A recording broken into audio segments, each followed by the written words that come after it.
හොඳයි ඉතින් ඔන්න ස්ලිට් යුනිවර්සිටි එකෙන් කරගෙන යන මේ ප්‍රදර්ශන කුටියට ආව මොකද්ද මෙතන වෙන්නේ? ආයිබෝන්. ආයිබෝන්. මම දැනගන්න කැමතියි. මම ඩොක්ටර් නුෂාර වෙදසිංහ. අපි ස්ලිට් ෆැකල්ටි ඔෆ් ඉන්ජිනියරින් එකෙන් ඇවිල්ලා ඉන්නේ. එතකොට මෙතන අපේ ෆයිනල් ඉයර් ළමයිගේ ප්‍රොජෙක්ට්ස් තමයි තියෙන්නේ. එතකොට මෙතනින් ගත්තාම අපි එක එක ෆීල්ඩ්ස් වලට කරලා තියෙනවා. බයෝමෙඩිකල් ඉන්ජිනියරින් වලින් ගත්තාම ඇග්‍රිකල්චර් රොබෝට්ස්, සිවිල් ඉන්ජිනියරින් ප්‍රොජෙක්ට්ස්, ඊට පස්සේ VR වලින් අපි කොහොමද ළමයිට උගන්වන විදි ඒ ඔක්කොම මෙතනින් කවර් වෙනවා. එතකොට අපි මේ ස්ටෝල් එක ඇරියේ පෙන්වන්න කොහොමද විශ්වවිද්‍යාලයක් වශයෙන් අපි කොහොමද අපේ ළමයි මේ කොච්චර දුරකට ඇවිල්ලා තියෙනවද, කොහොමද ලංකාවට කන්ට්‍රිබියුට් කරලා තියෙන්නේ, ඒවා පෙන්වන එකක් තමයි මෙතන වෙන්නේ.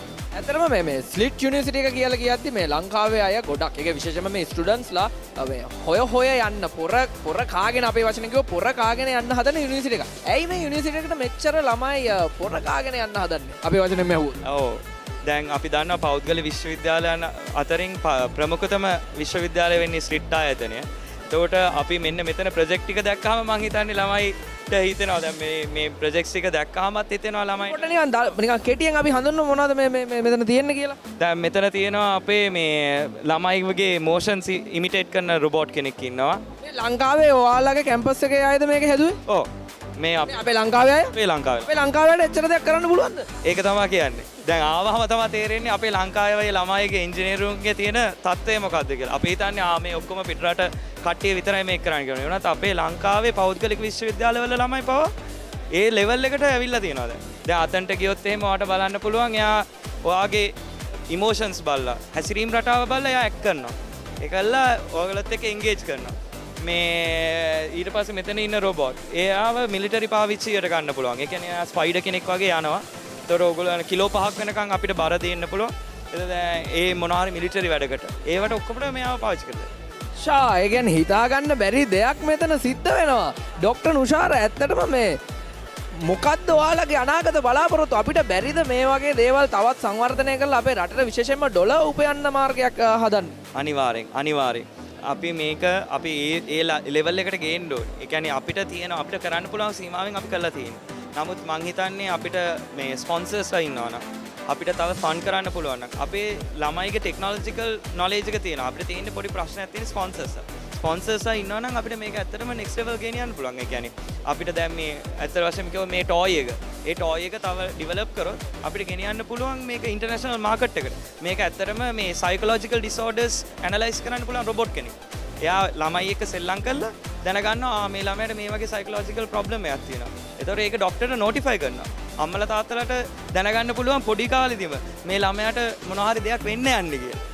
ඒ තරම් දුරට මේක අපි මේ ස්ලිට් විශ්වවිද්‍යාලයේ තියෙන මේ ප්‍රොජෙක්ට්ස් අපි ගෙනල්ලා තියෙනවා. ඒ කියන්නේ ඩොක්ටර් නුෂාර අපි දන්නවා මේ කාලෙකට කලින් ලංකාවට hina වුණා. අයියෝ ලංකාවේ අපිට මුකුත් බෑනේ, මුකුත් ප්‍රොඩක්ට් එකක් හදාගන්න බෑ මෙහෙමයි කියලා. හැබැයි දක්ෂව ශ්‍රී ලංකාව තුල ඉන්නවා. ඒකට හොඳම සාක්ෂිය තමයි මේ ස්ලිට් එකේ මේ අනාගත අපේ පරපුර අපේ දරුවෝ. ඉතින් ඇත්තටම හරි සතුටුයි ITV මාධ්‍ය ආයතනයේ විදිහට මේ වගේ ප්‍රදර්ශනයකට මේ වගේ දෙයක් සම්බන්ධ කරලා තියෙන එක ගැන. මොකද මෙතනට එන ස්ටුඩන්ට් කෙනෙක් වුණත් මාන විදිහට එන්කරේජ් කරනවා. බොහොම සතුටුයි මේ කරගෙන යන වැඩේට. ඒ වගේම බොහොම ස්තුතියි අපිත් එක්ක සම්බන්ධ වුණාට. බොහොම ස්තුතියි ITV ආයතනයටත් ස්තුති කරනවා මේ වගේ අපේ ස්ටෝල් එකට ඇවිල්ලා අපේ ළමයිගේ ප්‍රොජෙක්ට්ස් ගැන එක්ස්ප්ලেইন කරන්න දුන්නට අවස්ථාවක් ලබා දුන්නට බොහොම ස්තුතියි. බොහොම ස්තුතියි.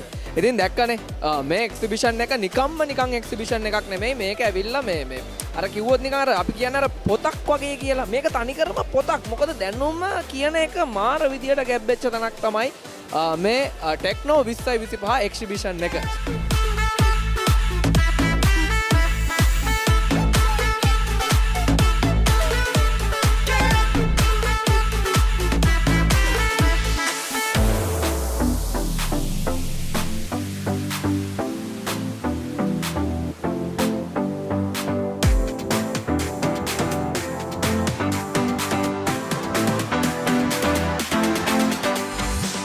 හරි මේ මන් දැන් ඉන්නේ ස්ලිට් එකේ තවත් සොයාගත්ත නවතම සොයා ගැනීමක් අභියස. ඉතින් මට පේනවා මේ නෙට් එකක් වගේ දෙයක් තියෙනවා. මට ඇත්තටම අයිඩියා එකක් නෑ මේ මොකක්ද කියලා. අපි ඉතින් මේ ස්ලිට් එකේ දරුවෙක්ගෙන් අහලා බලමු මොකක්ද මේ කියලා.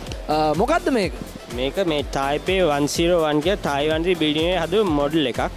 මේක තමයි මේ මේක උණ බම්බුවක් ආබාසින් තමයි අරන් තියෙන්නේ. ඒ අදහස මේක හදන්න. මේක තට්ටු 101ක් තියෙන හින්දා 101 කියලා කියන්නේ. මේක තමයි 2004 ඉඳන් 2010 කාලේ සීමා සලකපු උසම ගොඩනැගිල්ලදී සැලකුවේ. මීටර් 508කින් උසයි මේක. මේක දැන් තායිවාන කියන්නේ ගොඩක් භූමිකම්ප ඇති වෙන ප්‍රදේශයක් හින්දා මේගොල්ලෝ කරලා තියෙන වැඩි මේ උඩ ගෝලයක් සවි කරලා තිනවා 92යි 88යි තට්ටු අතර මේ ටොන් 660ක් බර. මේ සාමාන්‍යයෙන් භූමිකම්පා අවස්ථාවක් විදිහට අපිට මේක දකින්න පුළුවන්. හරි. අරගනවා. දැන් මේකෙන් නිකන් මේක තමයි ඔය ගෝලයේ බලපෑම පෙන්වන්න තමයි මේකෙන් දැක්වෙන්නේ. නැති වෙන්නේ බලපෑම 140කට ප්‍රමාණයක් අඩු වෙනවා. ඒක අඩු වෙනකොට මේකේ දැන් මේකේ මේ කම්බි තියෙනවානේ කම්බි වලින් අර මෙතන චාලක ශක්තිය අඩු වෙනවා මේ තාප ශක්තිය බවට පරිවර්තනය වෙලා මේක මේ කම්පනයේ මේ කම්ප්‍රෙෂන් උයි ටෙන්ෂන් වලට හැරෙනවා. ඒකෙන් තමයි ඒකේ අඩු වෙන්නේ. එතකොට මේක අපිට මේ අපේ රටට මේක සම්බන්ධ කරගන්න බැරි වේද? අපි දන්නවා අපේ ශ්‍රී ලංකාව කියන අපේ රටට නම් මේකෙන් ඇත්තටම ලොකු බලපෑමක් නැහැ භූමිකම්පාව සම්බන්ධව. ඉතින් අනාගතයේදී අපිට බැරිද මේකෙන් අපේ ලංකාවට ඩොලර් උපයන්න ක්‍රමයක් හොයාගන්න? ශිෂ්‍යෙක් විදිහට මොකද හිතන්නේ සම්බන්ධව? ශිෂ්‍යෙක් විදිහට මේක දැන් මේක අවුරුදු 20කට විතර කලින් තිබ්බ මේකන්නේ. දැනට නම් දැනට ඊට වඩා තාක්ෂණයේ දියුණුවයි මේ ජපාන හැම දැන් ෆවුන්ඩේෂන් එකටම ඔහොම රෝලර් සපෝට් මේවා කරලා තියෙන. එතකොට බිල්ඩිම මේන ෆවුන්ඩේෂන් එකෙන්ම ඒක බලපෑම අඩු වෙන විදිහට හැදිලා තියෙන්නේ තාක්ෂණය. දැන් ඒක තමයි පාවිච්චි වෙන්නේ. ඊටත් වඩා හොඳ තාක්ෂණයක් හොයාගන්න ස්ලිට් එකේ දරුවෙක් විදිහට අදහසක් නැද්ද? අදහසක් නම් තියෙනවා. ඉස්සරහට ඉතින් බලමු ඉතින්. ඉස්සරහට බලමු. ඇයි අපේ ලංකාවේ අපිට බැරි නේද? ඒක තමයි බලමු. අන්න ඒකයි ඉතින් ලංකාවේ අපේ දරුවෝ හරි දක්ෂයි. ඉතින් අපිට ඉදිරියට අපිට ඒ ජපානයේ හොයාගත්තට වඩා හොඳ ප්‍රොඩක්ට් එකක් මේකට විසඳුමක් හොයාගන්න පුළුවන් වෙයි. ඉතින් මෙහෙම තමයි ඉතින් මෙතන කතන්දරේ. අපි තවත් ස්ථාන කිහිපයකට ගිහිල්ලා ඒ වගේම ජනතාවත් එක්ක